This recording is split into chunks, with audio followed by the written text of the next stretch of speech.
President Zelensky said Vladimir Putin had already gone back on his promise made to Donald Trump not to attack Ukraine's energy infrastructure for 30 days, and the Kremlin claims Ukraine targeted an oil facility in what it called a deliberate provocation. James Landale has the very latest from Kiev.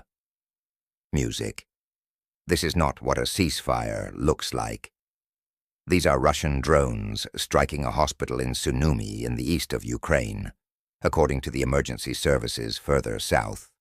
Ukraine State Railway said Russia had launched an attack on its power network. And over the border in Russia, an oil depot, the authorities said, had been hit by Ukraine, as patients were helped out of damaged hospitals. Ukraine accused Vladimir Putin of breaking his promise to pause attacks on energy facilities on a visit to Finland. President Zelensky said the strikes showed Ukraine needed more, not less, Western support. We hope that America will continue to work and pressure Russia. We consider the unconditional, full ceasefire as one of the initial steps towards peace. But security guarantees for Ukraine are definitely needed. Otherwise, Putin will come with war again. Finland's president said Ukraine had an undeniable right to defend itself, with help from allies, something Russia had no right to restrict. Ukraine accepted a ceasefire without any forms of conditions if Russia refuses to agree. We need to increase our efforts to strengthen Ukraine and ratchet up pressure on Russia to convince them to come to the negotiating table. This arch was built in Soviet times to celebrate the supposed friendship between Russia and Ukraine. Well, no more. But people here are growing increasingly worried that while Ukraine is offering concessions to get a ceasefire, their former ally is demanding ever more and giving even less.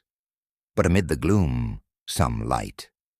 These just some of the 175 Ukrainian servicemen released from Russian jails, a similar number of Russians freed by Ukraine, a routine exchange. But for those involved, a moment of joy. James Landell, BBC News K. Well, was the view from the Kremlin on the latest push to get a ceasefire. And is there any evidence President Putin might be willing to compromise on his long list of demands from Moscow's Steve Rosenberg in Moscow? Some things are changing. Winter here, slowly giving way to spring, but no change in the political weather, no compromise in the air. Listen to the language President Putin used today. The Russian army, he said, was completely routing Ukrainian forces in Russia's Kursk region. No mention of Tuesday's telephone call with Donald Trump, but the Russian papers were full of it.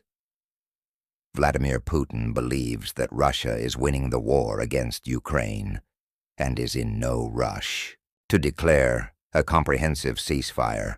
Moscow seeks maximum pressure on Kiev. We could talk about a complete Russian victory if Ukraine becomes a real buffer zone, demilitarized buffer zone, with very limited armed forces, with very limited practical cooperation with NATO, without joint military exercises, without military supplies from NATO. If it's Ukraine, surrender Moscow. Once would Donald Trump stand in its way? The Kremlin today said that Presidents Putin and Trump trust each other and understand each other very well. The other thing that Donald Trump understands, because the Kremlin has dropped plenty of hints, is that there are lots of lucrative deals to be done in Russia.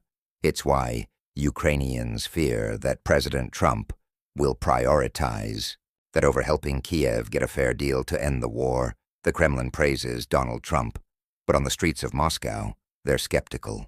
He changes his mind a lot, says Tatiana. 1 minute, Trump gives the next. He takes away. Vladimir is still waiting for proof that Trump will mend relations with Russia. We've been promised things. Before he says Donald Trump has promised huge change in America and abroad, Russia hopes it will benefit